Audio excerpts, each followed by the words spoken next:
I've never written a book where I felt more contradictory emotions as I was writing it.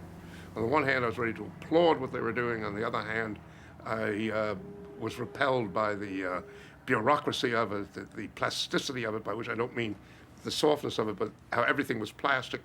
This meant the triumph of plastic, which I loathe. Many things I just detested about it, but on the other hand, there was the extraordinary achievement. Anyone who's ever seen that rocket lift off the base goes through an experience that's virtually apocalyptic. You know, you're 3 miles away when it goes up and the ground shakes. You really feel extraordinary emotions that are all but impossible to describe. Although I did do my best to describe them. Apollo 11, this is Houston. Slightly less than 1 minute to ignition, and everything is go. Roger. Ignition.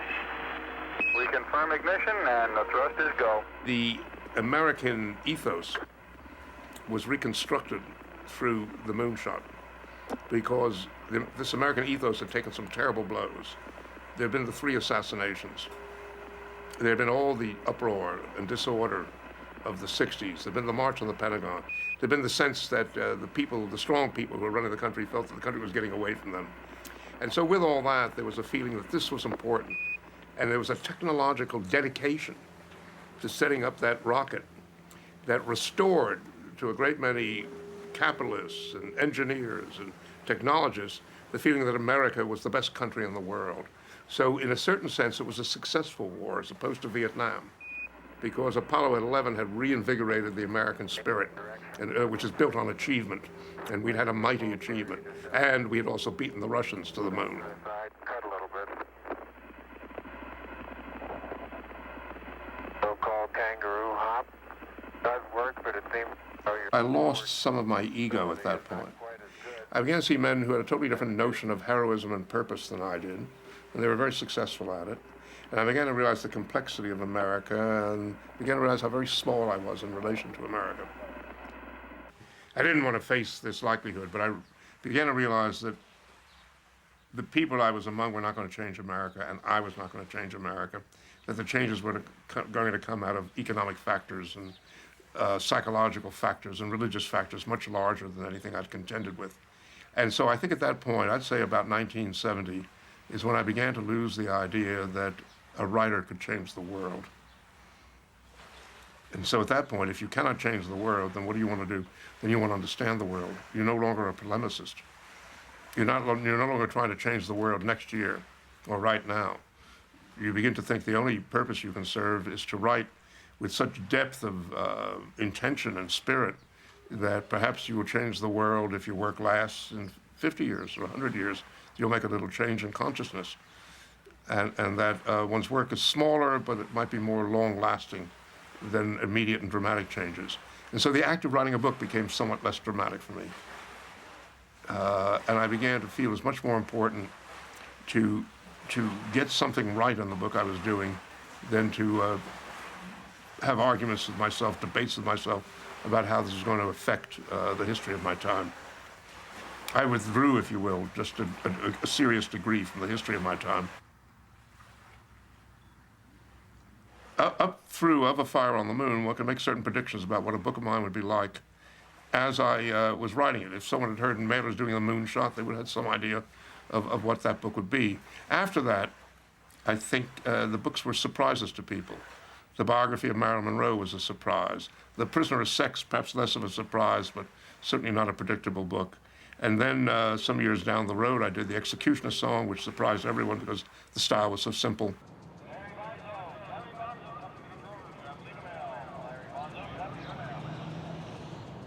This is a letter from Gary Gilmore to his love, Nicole Barrett. He writes it from jail on October 26th, a couple of months before he was executed. Remember the night we met? I had to have you. Not just physically, but in all ways, forever. There was a wild wind blowing in my heart that night.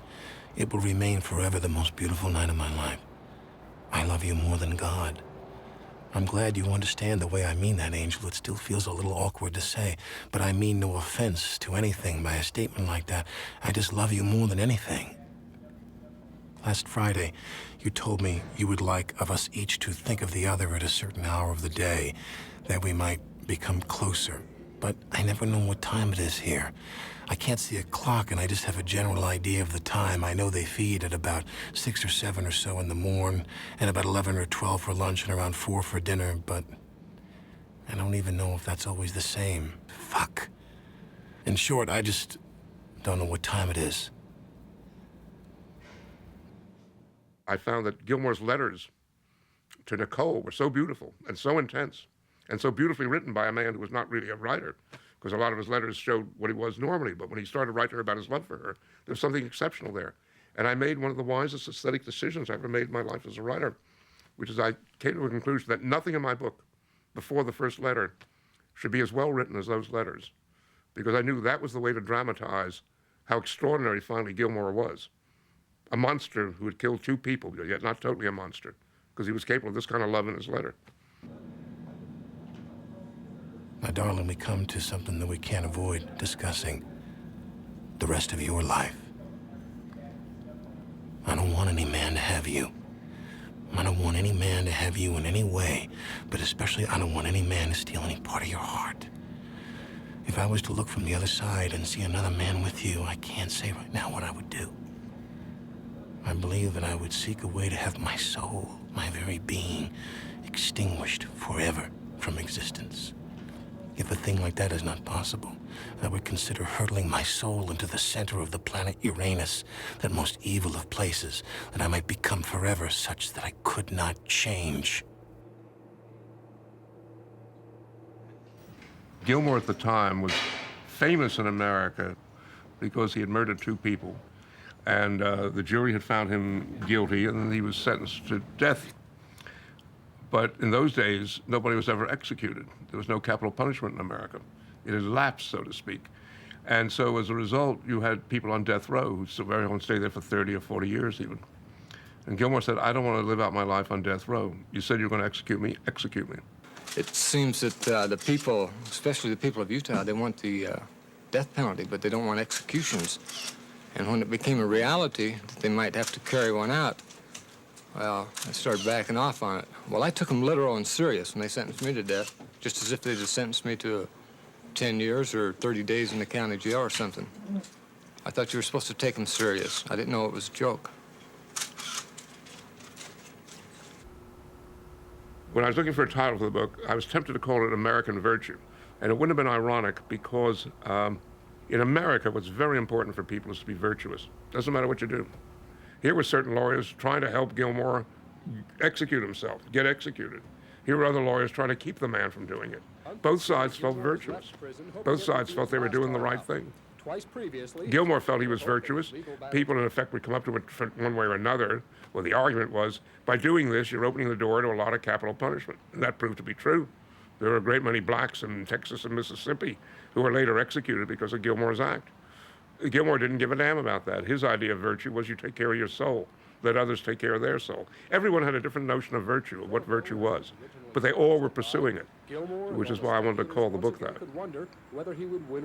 Why do I look upon writing as this is my task as a writer? Because I want to be virtuous too, and this is the way in which I'm virtuous. If I extend human understanding, then that's the most virtuous act I am capable of.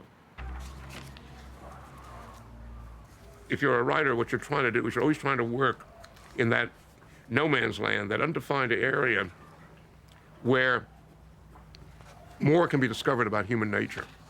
So of course I'm attracted to write about criminals, about murderers, because that's a very interesting area. Is a murderer someone that you can feel anything for, or should you be morally bound not to feel anything for that murderer? Does society have the right to execute that murderer, or does society not? What are the answers to these? Does society have the right to feel an outrage for particularly dastardly crimes that's so large that society says, yes, as a collective body, we will extinguish this person? These are profound arguments, and novelists can bring more to it than doctors, psychoanalysts, social scientists, and penologists, because we spend our lives trying to find the answers to simple questions that other people can't bear to look at. Do I love my wife? Does she really love me? How much do we love each other? Would I die for my wife? Would she die for me? When I come to my children, would I die for my children? Would my children die for me? We live with these questions all the time. We live them because the answers are not that simple. They're complex. The novelist lives in this quivering, wavering world of questions that the novelist can rescue from the wholly ambiguous into some area of possible answer. And then as time goes on, the possible answer shifts. And they begin to study the fluctuations and variations and the complexities and the perversities in people and the odd turns of human nature and the depths, the ugly, dark, enraged depths of people.